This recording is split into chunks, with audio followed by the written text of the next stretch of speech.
Welcome back. Thank you very much for staying with us. The African National Congress held its Lekgotla this past weekend, where the matter of organisational renewal again topped the agenda. One of the key decisions was the emphasis on raising the quality of ANC leadership as well as membership. Well, joining us for more on the outcomes of the Lekgotla is the ANC spokesperson, Ms. Mahlengi Bhengu-Motsiri. Good evening, or rather good afternoon, Ms. Motsiri. Good afternoon. No, it's Thank a you pleasure for having us. No, it's a pleasure to have you with us. Let's start with just that statement or resolution to raise the quality of leadership as well as membership. How do you plan to go about achieving this? Several ways, really, as to start at the level of the branches, conscientizing our members and ensuring that we do what we refer to as political and ideological development of our members, so that they understand what the ANC stands for historically and the challenges the ANC faces into the future, so that they understand the geopolitical situation, the factors and influences and driving forces in the world, so that they understand the Freedom Charter, which, as it happens, we are celebrating 70 years of the Freedom Charter this year.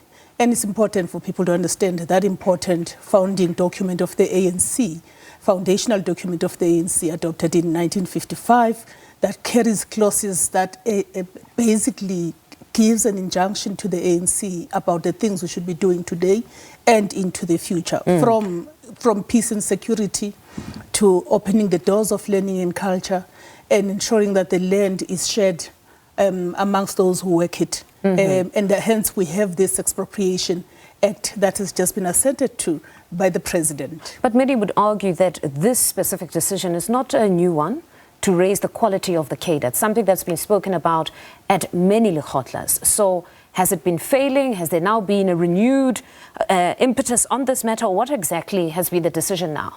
It is the latter. It is the renewed impetus. We have a theme from January 8 where we say this is the year of the renewal. And in order to renew the ANC, we have to ensure that we raise the standard in as far as a member of the ANC.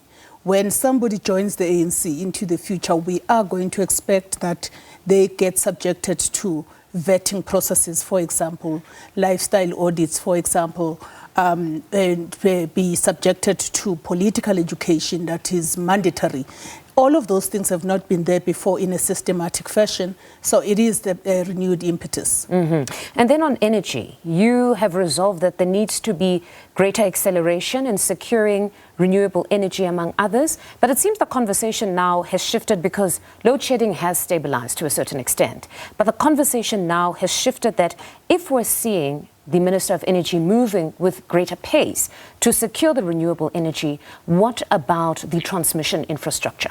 Because the high voltage lines become the conversation now that it needs a lot of money. And we're going to have announcement on preferred bidders. Specifically, just in December, we had the announcement of the preferred bidders for Windows 7. But again, the conversation from engineers was that, but we need to have the infrastructure to connect this energy, because in South Africa, the context is such that when you're talking renewable energy, you would find that the energy source is far away from where you consume the energy. So those lines, it would be a very expansive project, which would also be expensive. Was this a conversation that was had around the transmission infrastructure now? No, absolutely. And it forms part of a number of infrastructure-related interventions that we expect that the State of the Nation by the President will provide a much more detailed account in terms of how we are going to ensure that the energy, infrastructure for energy in South Africa is strengthened. And you are correct that at the moment, much needs to be done to ensure that. We also expect that during the reading of the appropriation bill, the budget, we will see the commitment of government to funding energy infrastructure, including other infrastructure in the country. Basically, the whole thing about infrastructure development stands out in the resolutions of the Lekgotla. And you touched on the backlog as well, which speaks to construction mafias. When reading that statement, you did touch on the construction mafias, but there's also where you have service providers that have consistently been raising the alarm on the 30 days, that you've got small businesses that are closing, that if this is the era of infrastructure for greater economic development, that if here we want to stimulate the economy with investing on infrastructure, what happens to those contractors who either get stopped when they are on site because of the construction mafias who want 30% of the project, or for those who are not paid on time and end up having to close shop? It is the responsibility. Firstly, it is unacceptable for any service that doesn't get payment within the 30 days as stipulated in the various regulations of government and proclamations. It is not okay because we know that we have said in our statement that small business is the backbone of South Africa's economy. And so government cannot be the one that undermines the work of growing this SMME space in South Africa. So it is important that that is overseen. The Auditor General does that, does give a reflection on the performance of different public entities. But our message as ANC is that we want to see that increasing. There have been improvements from when this has been happening, where the AG has shown some departments in different provinces that are starting to comply. We need to see more compliance from national government to provincial government all the way to local government.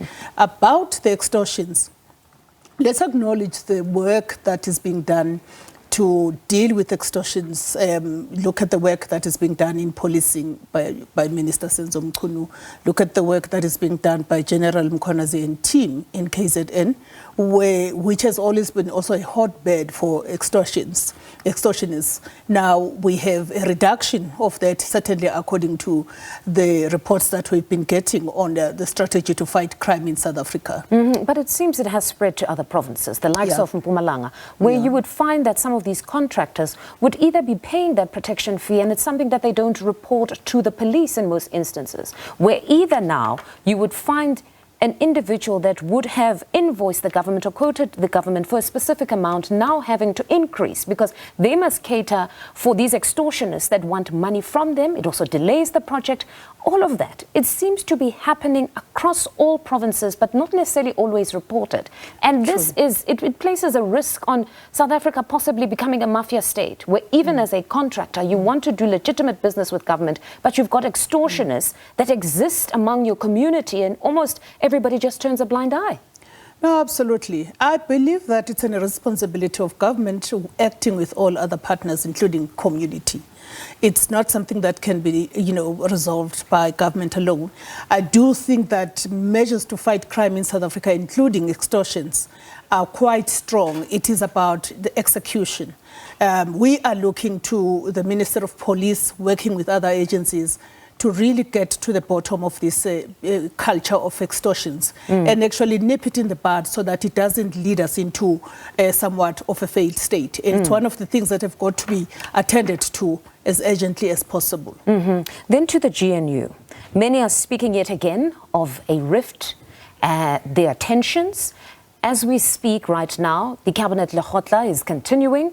Ministers have congregated from GNU. These are all GNU members. The question around the stability of the GNU arises this time around with what we've seen between the Democratic Alliance's John Steenhuisen and the response by the Secretary General of the ANC. The Secretary General to that issue around the expropriation bill, John Steenhuisen said he took exception to the decision of the President to go on and sign the expropriation bill without, at the very least, informing GNU members. They had to find out through social media. What do you make of just that? Was there perhaps, or should there have been an expectation from GNU members to be informed at the very least, if there was not going to be any consultation, but informed? I think that is effectively muzzling the President.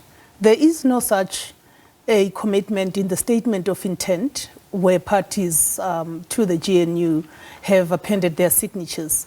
There is nothing that says the President cannot proclaim or execute something significant without speaking to the partners in the GNU. Let's go and talk about all transformation legislation that has been, pronounced lately. The Bella Act, the Expropriation Act.